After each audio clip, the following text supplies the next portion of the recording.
From this to this. From this to this. Miss Erica Pineda yarn.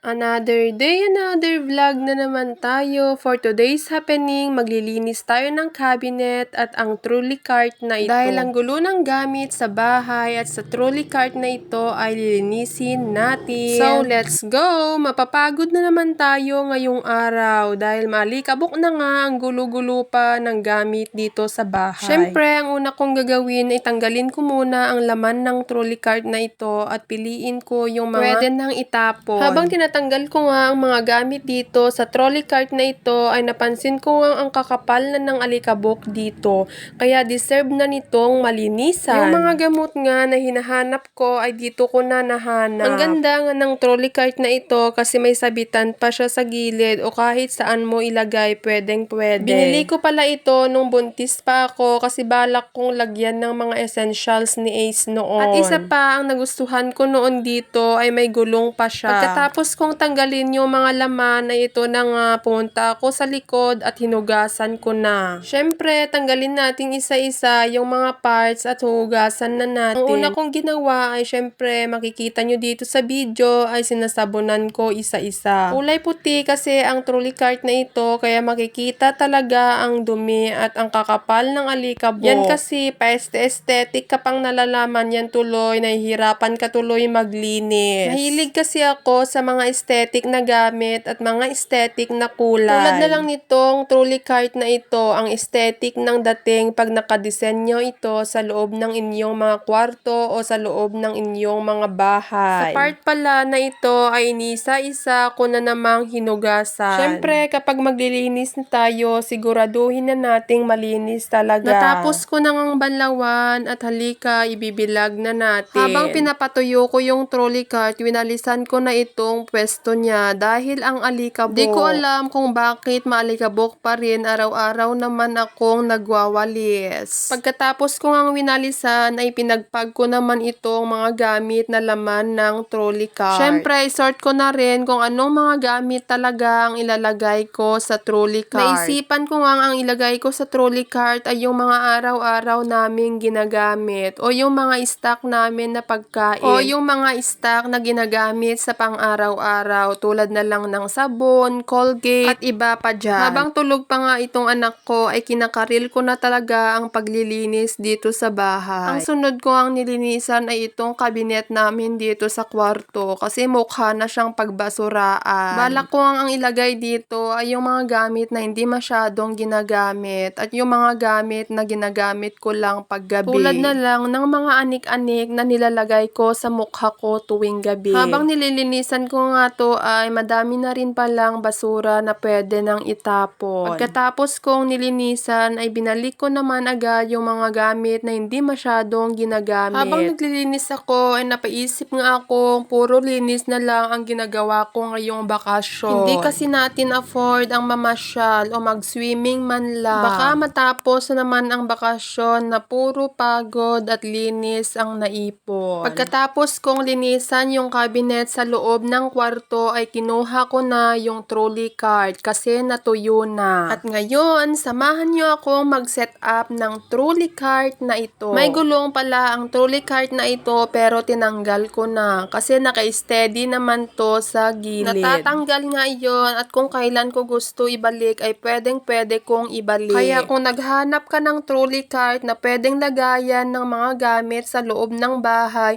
ay maire-recommend ko talaga ito. Multi-purpose ang trolley cart na ito. Kung may tindahan ka, perfect talaga to para sa iyo na pwede mong ilagay ang kahit anong paninda mo. Pwede ring gamitin sa loob ng bahay. Tulad na lang nitong ginagawa ko, nilalagyan ko ng mga anik-anik ko dito sa bahay. Tulad na lang ng gamot ni Ace o mga yung ginagamit naming na pang-araw-araw na gamit. Kung tulad kita na ayaw makalat ang bahay, ay mapapa-order ka talaga nito. Sinusort ko nga at inaayos ko na nga yung mga gamit dito. At sa wakas, malinis na naman ang trolley cart na ito na dati puro tapok at ang gulo-gulo ay ngayon maayos na naman. Kung makikita nyo sa gilid ay may sabitan siya. Ginawa ko na lang na sabitan ng mga hat. At alam nyo ba, yung sabitan niyan ay natatanggal. Kung saan nyo gusto ilagay ay pwedeng-pwede. Kaya naman ay na-amaze ako sa trolley cart na ito. And this is it. Natapos na tayo at ibalik na natin sa kanyang pwesto. Kung gusto nyo ang trolley cart na ito ay ilalagay ko ang link sa comment section o i-visit nyo ang aking TikTok account. That's all for today's video. Bye!